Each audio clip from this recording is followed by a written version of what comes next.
আসলতে মূলত এটা কথা আমি সৰ্বভাৰতীয় সংযুক্ত গণতান্ত্ৰিক মৰ্চাই অসমৰ যি অমানৱীয় উচ্ছেদ হৈ আছে এই উচ্ছেদৰ প্ৰতিবাদ আপোনালোকে দেখা পাইছে আমি প্ৰতিটো ক্ষেত্ৰতে কৰি আহিছো আৰু এই প্ৰতিবাদৰ প্ৰতীকী প্ৰতিবাদ হিচাপে আজি আমি সৰ্বভাৰতীয় সংযুক্ত গণতান্ত্ৰিক মৰ্চাৰ সকলো বিধায়কে আজি কোনো উপায় নাপায় আমি কোনো ধৰণৰ উপায় নাপায় আজি আমাৰ মহাত্মা গান্ধীৰ প্ৰতিমূৰ্তিৰ তলত আমি এই প্ৰতিবাদ সাব্যস্ত কৰিবলৈ বাধ্য হৈছো আৰু এইটোৰ জৰিয়তে আমি মেছেজ দিব বিচাৰিছো যে গোটেই মাননীয় মুখ্যমন্ত্ৰী ডাঙৰীয়াই যি ধৰণৰ মানে বক্তব্য ৰাখে মিয়াৰ ওপৰত যেনেকৈ বক্তব্য ৰাখে যেনেকৈ উচ্ছেদক লৈ বক্তব্য ৰাখে মিয়া জনজাতি শান্তিত থাকিব নিদিও যেনেকৈ বক্তব্য ৰাখে এই সকলো বক্তব্যৰ প্ৰতিবাদত আৰু এই উচ্ছেদৰ প্ৰতিবাদত আমি এই প্ৰতিবাদ কাৰ্যসূচী পালন কৰিছো 5 বছৰীয়া কাৰ্যকালৰ শেষৰখন অধিৱেশন গতিকে আজিও আপোনালোকে প্ৰতিবাৰেই এনে ধৰণৰ প্ৰতিবাদ কৰিবলগীয়া হয় উচ্ছেদৰ বিৰুদ্ধে গতিকে এখন যি 5 বছৰীয়া চৰকাৰ সেই চৰকাৰখনে আপোনালোকৰ কথা হয়তো আমাৰ কথা কোনোদিনেই নুশুনে তেখেতসকলে গণতন্ত্ৰৰ ভাষা তেখেতসকলে বুজি নাপায় গণতন্ত্ৰৰ ভাষা বুজি নোপোৱাৰ ফলত আমি বাধ্য হৈ আমাৰ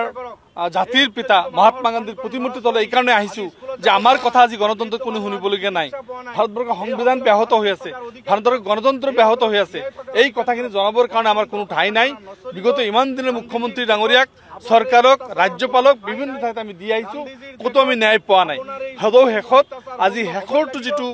আমাৰ অধিৱেশন এই অধিৱেশনত আমি আমাৰ জাতিৰ পিতাৰ প্ৰতিমূৰ্তিৰ ওচৰত আমি আহি আত্মসমৰ্পণ কৰিছো এইটো কুৱেশ্যন আৱাৰত উত্তাল নহয় আমাৰ যিটো এডজৰ্ণমেণ্ট মোশ্যন সেইটো আফটাৰ কুৱেশ্যন আৱাৰ হ'ব আমি সেই কুৱেশ্যন আৱাৰ পিছত আমাৰো সেইটো ইছ্যু আছে জুবিন গাৰ্গৰ জাষ্টিছ লাগে এইটো পৰৱৰ্তী সময়ত আহিব চাৰিওপিনে উচ্ছেদৰ বিভীষিকা আমি সৰ্বভাৰতীয় সংযুক্ত গণতান্ত্ৰিক মৰ্চাই আমি আজি প্ৰথম দিনৰ শীতকালীন অধিৱেশনৰ প্ৰথমটো অধিৱেশনত আমি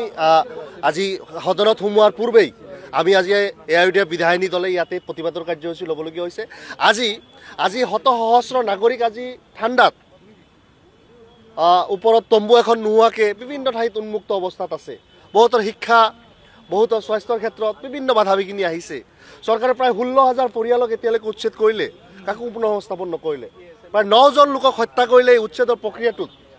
আজি চৰকাৰ বা ৰাষ্ট্ৰৰ দায়িত্ব আছিল যে ভূমিহীন নাগৰিকক ভূমিৰ ব্যৱস্থা কৰা কিন্তু দেখা গৈছে যে বাছি কিছু মানুহক মাটিৰ পট্টা দিছে কৰবাত কিন্তু তেখেতে কৈছে যে মুছলমানক মাটিৰ পট্টা দিয়া নহ'ব মুছলমানক অত্যাচাৰ কৰা হ'ব মুছলমানক হাৰাশাস্তি কৰা হ'ব এয়া কেনে গণতন্ত্ৰ আজি অসমৰ আজি মহামানৱ মহাত্মা গান্ধী দেৱৰ প্ৰতিমূৰ্তিৰ তলৰ পৰা আমি অসমবাসীৰ ওচৰতে বিচাৰ দিব বিচাৰিছো তেওঁলোকৰ ওচৰত আমাৰ এই অভিযোগ দিব বিচাৰিছো এই মুখ্যমন্ত্ৰীয়ে অসমত এই পৰিৱেশটোৰ সৃষ্টি কৰিলে মানুহৰ মাজত হিন্দু মুছলমানৰ বিভাজন কৰিলে তেখেতে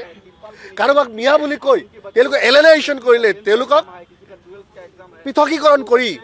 ধ্ৰুৱীকৰণ কৰি তেওঁলোকক সকলো অধিকাৰৰ পৰা বঞ্চিত কৰিব বিচাৰিছে যিটো সংবিধান আৰু গণতন্ত্ৰৰ পৰিপন্থী আৰু এই কথাটো আমি অসমৰ জনগণক আজি আমি ইয়াৰ পৰা বাৰ্তা দিব বিচাৰিছো যে প্ৰতিজন ভূমিহীন নাগৰিকক ভূমিহীন যদি হয় তেখেতে উচ্ছেদৰ পূৰ্বে যদি সেই ঠাই উচ্ছেদ কৰিব লাগে তেনেহ'লে তেওঁলোকক ভূমিৰ ব্যৱস্থা বা তেওঁলোকক বসবাসৰ কাৰণে সামান্য এটি ভেটিৰ ব্যৱস্থা কৰি হ'লেও যাতে কৰে তাৰ কাৰণে সেই দাবী এআইইউডিএফ দলে বিগত সময়তে কৰি আহিছে আৰু আজিও কৰিছো